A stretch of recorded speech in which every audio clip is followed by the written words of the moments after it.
your #1 news team covering the North. The Bahamas Tonight, Northern Edition. Welcome back.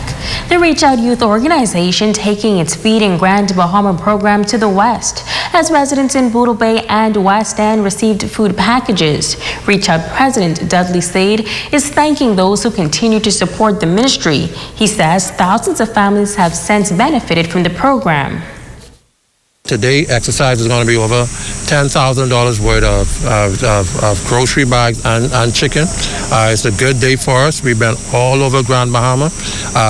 COVID-19 slow us down. The economy is down, but we come to just to bring a little relief. A lot of people are not working at this time. From March we started, so over 8,000 families have benefited from our program. We started from March. A lot of people have been dropping their canned goods off, making donation to our organization. So I just want to say a special thank you to everybody who's been a part of what we call feeding the folks here in Grand Bahama.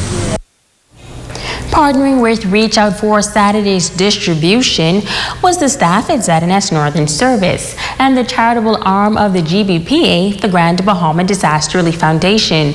ZNS Special Projects Coordinator Allison Smith and GB Disaster Relief Communications Team Rep Clendia Sweeting say they were more than happy to be a part of the initiative. Such a timely initiative, especially in these outlying areas where people, they're being touched, but not as significant as they should be.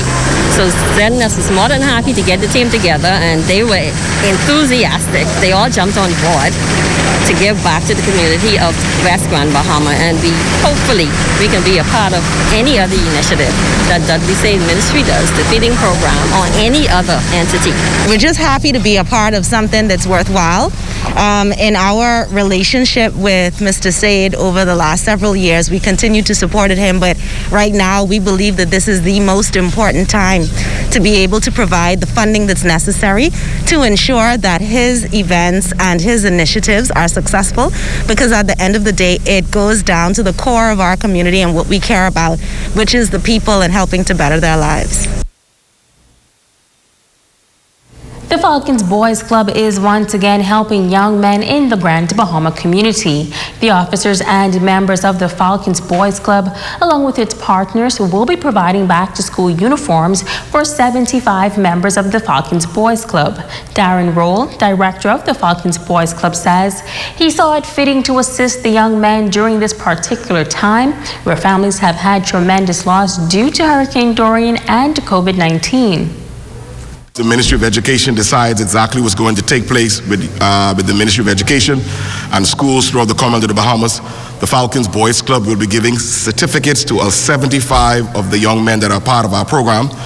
And this afternoon, we are so pleased to have many of the companies that have come on board to be able to partner with us. I told Mr. Rhodes, it's no possible way that we could buckle this year.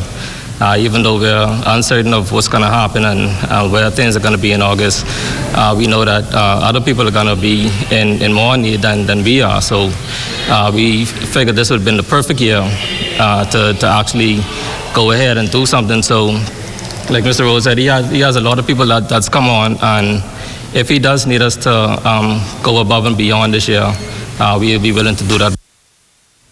Partners such as CL&H Services and the Meat and Produce Market were thrilled to be a part of this back-to-school initiative.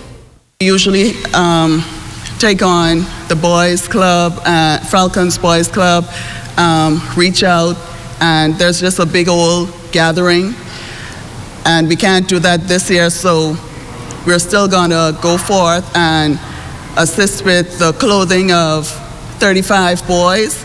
And we're just once again elated to participate in this venture, and we're hoping for greater things. I want to express our appreciation for the work that the owners and the steerers of the Falcons Boys Club, they're doing, and we certainly understand that the problems that we have and the stigma that has gone with a lot of our young men could be eradicated if there were corporate citizens like us and Mr. Rowe would take the initiatives and do things. And so we feel obligated to assist in doing that, the curbing, the attitude, and the mentality of some of the young men by providing assistance in any way we possibly can.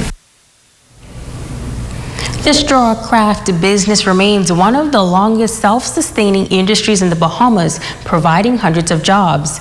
Tonight, we feature a straw work designer who says her start in the business was destiny, and she hopes to leave a lasting impact in the industry. Jamila Mizik reports. Demetria Russell is the designer of Destiny's Bonafide Accessories, a straw craft business. Her designs include napkin holders, portfolios, passport holders, ornaments, fascinators, luggage, and more. Demetria says she can create almost anything from straw, and she says her start in the business was a gift from God. About 6 years ago, I was in a financial bind and I needed some sort of income. So I basically prayed and asked God to give me some type of, and this just came out of nowhere because I've never ever been around it or didn't grow up in it. But I saw one lady making a straw portfolio and I said, you know something, I'm going to try it. So that's how I started. She says the straw craft industry has evolved into a fashionable art. They started with those little basket bags and straw dolls and stuff like that, but now you can actually make anything out of straw and make it fashionable. Like the straw fascinator with the matching clutch. That's a fashion for now because people wear a lot of fascinators. And the Bahamian straw fascinators, I think, are one of a kind. Really beautiful, and you can get them in any color, any style. There's so many things that you can do with straw. And now she says there are more Bahamians supporting the straw craft trend. I think because of the fashion that's became a part of it, I think that's one of the main reasons why so many Bahamians are interested in it, because Bahamians are really interested in fashion and they love to be fashionable.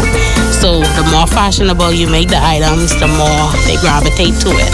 Demetria says her aim is to help more young people get involved in the straw craft industry. That's one of my goals. I worked at a teen center for 2 years, actually teaching the craft to younger people.